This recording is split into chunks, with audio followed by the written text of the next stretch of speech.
नमस्कार साथियों, the study wisdom channel पर आपका स्वागत है। पिछले अध्याय में हमने संधि की प्रक्रिया को समझा, वह स्वर संधि और उसके भेदों को जाना। उसके बाद हमने दीर्घ स्वर संधि को विस्तार से पढ़ा। आज हम स्वर संधि के अन्य भेदों का अध्ययन करेंगे। तो आइए पढ़ते हैं स्वर संधि के अन्य भेदों को। सर्वप्रथम पढ़ते हैं गुण स्वर संधि। हिंदी व्याकरण में ए, ओ और अर तीनों को गुण स्वर कहा जाता है, क्योंकि ए में अ और ई का गुण विद्यमान है। यानी कि ए जो है वह कंठ और तालु दोनों से ही उच्चरित होता है, इसीलिए इसे गुण स्वर कहा जाता है। ओ में अ और उ यानी कि कंठ और ओष्ठ से उच्चरित होने के कारण दोनों का गुण विद्यमान है। और अर में अ व री यानी कि कंठ व मूर्धा के उच्चारण स्थान का गुण समाहित है, इसीलिए इनको गुण स्वर कहा जाता है। गुण संधि में दो भिन्न भिन्न स्थानों से उच्चरित होने वाले स्वरों के सामूहिक गुण वाला स्वर उत्पन्न होता है। संधि प्रक्रिया में इसे हम एकादेश कहते हैं। यदि किसी संधियुक्त शब्द के जहां से खंड किए जाए वहां ए तथा ओ की वर्तनी हो तो वहां गुण संधि माननी चाहिए। अब देखते हैं नियमों को। पहला नियम है, यदि प्रथम पद का अंतिम वर्ण अ या आ हो और उसके बाद अंतिम पद का प्रथम वर्ण यदि ई और ई आए तो दोनों के स्थान पर ए एकादेश हो जाता है। उदाहरण के तौर पर शब्द है काव्येतर, इसका संधि विच्छेद होगा काव्य धन इतर। अ और ई मिलके ए बन गया। साहित्येतर शब्द है साहित्येतर, संधि विच्छेद है साहित्य धन इतर। रमेश रमा धन ईश मिलके शब्द बना रमेश। खगेश खग धन ईश शब्द बना खगेश। दूसरा नियम है, यदि प्रथम पद का अंतिम वर्ण अ या आ हो और उसके बाद अंतिम पद का प्रथम वर्ण यदि उ या उ आए तो दोनों के स्थान पर ओ एकादेश हो जाता है। जैसे उदाहरण के तौर पर शब्द है स्वरोदय, इसका संधि विच्छेद होगा स्वर धन उदय। दूसरा शब्द है नरोचित, संधि विच्छेद होगा नर धन उचित। नवोढ़ा, नवोढ़ा का संधि विच्छेद होगा नव धन ऊढ़ा। भावोर्मी, संधि विच्छेद होगा भाव धन उर्मी, शब्द बना भावोर्मी। तीसरा नियम है, यदि प्रथम पद का अंतिम वर्ण अ या आ हो और अंतिम पद का प्रथम वर्ण यदि री हो तो दोनों के स्थान पर अर एकादेश हो जाता है। उदाहरण के तौर पर शब्द है वसंत ऋतु, इसका संधि विच्छेद होगा वसंत धन ऋतु। शब्द है सप्तऋषि, सप्तर्षि का संधि विच्छेद होगा सप्त धन ऋषि। महर्षि, महर्षि का संधि विच्छेद होगा महान धन ऋषि। सामर्चा, सामर्चा का संधि विच्छेद होगा साम धन ऋचा।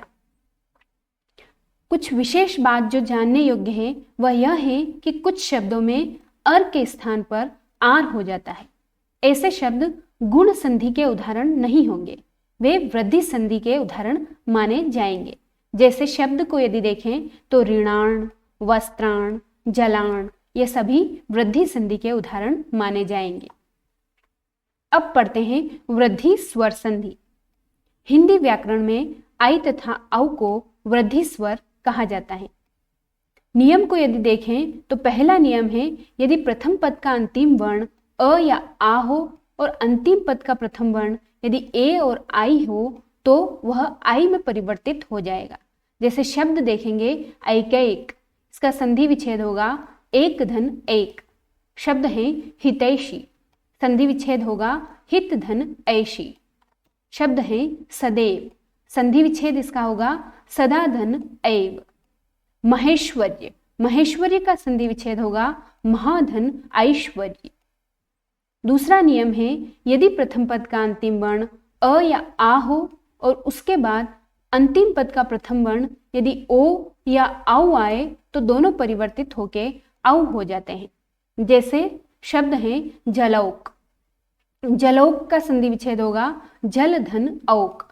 महौषध, महौषध का संधि विच्छेद होगा महाधन औषध। जलौषधि का संधि विच्छेद होगा जल धन औषधि। अब ध्यान देने की बात यह है कि गुण और वृद्धि संधि में प्रथम पद का अंतिम वर्ण अ या आ ही होगा। अब पढ़ते हैं यण स्वर संधि। यण स्वर संधि में संस्कृत का एक सूत्र प्रचलित है, वह है ई को यणची, जिसका अर्थ है इक के स्थान पर यण का आदेश हो जाना।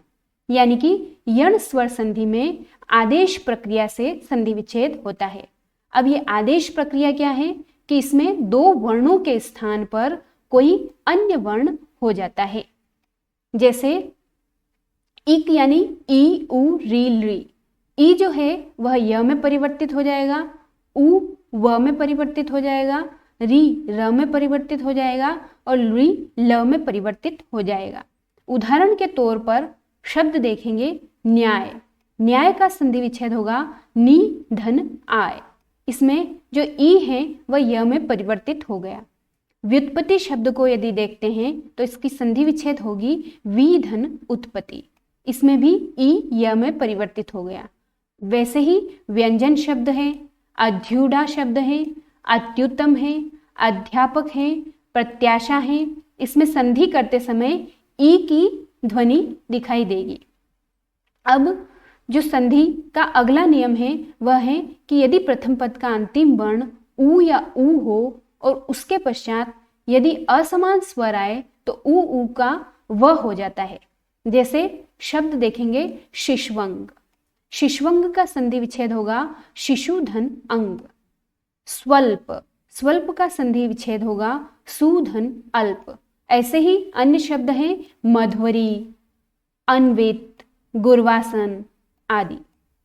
अब प्रथम पद का अंतिम वर्ण यदि री हो और उसके पश्चात यदि असमान स्वर आए तो री के स्थान पर र हो जाता है। जैसे शब्द है मात्रादेश, संधि विच्छेद इसका होगा मातृधन आदेश। पितृपदेश, पितृपदेश का संधि विच्छेद होगा पितृधन उपदेश। वैसे ही पितृच्छा, भ्रात्रादेश, मात्रार्थ, ये ऐसे ही शब्द हैं जो यण संधि के उदाहरण कहलाते हैं। अब पढ़ते हैं अयादि स्वर संधि। अयादि स्वर संधि में क्या होता है, यदि प्रथम पद का अंतिम वर्ण ए, आई, ओ, औ हो और अंतिम पद का प्रथम वर्ण कोई स्वर हो तो इनके स्थान पर क्रमशः ए का अय हो जाता है, आई का आय हो जाता है, ओ का अव हो जाता है और औ का आव आदेश हो जाता है। जैसे उदाहरण के तौर पर चयन शब्द, चयन का संधि विच्छेद होगा चे धन अन। इसमें ए अय में परिवर्तित हो गया। वैसे ही गायिका शब्द, इसमें जो इसका संधि विच्छेद होगा वह होगा गए धन इका। इसमें आई स्वर आय में परिवर्तित हो गया। वैसे ही गायक शब्द भी, इसमें भी गए धन इक होगा। अब यदि प्रथम पद का अंतिम वर्ण ओ हो, उसके पश्चात कोई स्वर आए तो वह अ में परिवर्तित हो जाता है। उदाहरण के तौर पर हवन, हवन का संधि विच्छेद होगा हो धन अन। यदि प्रथम पद का अंतिम वर्ण ओ हो और उसके पश्चात कोई स्वर आए तो औ जो है वह आव में परिवर्तित हो जाता है।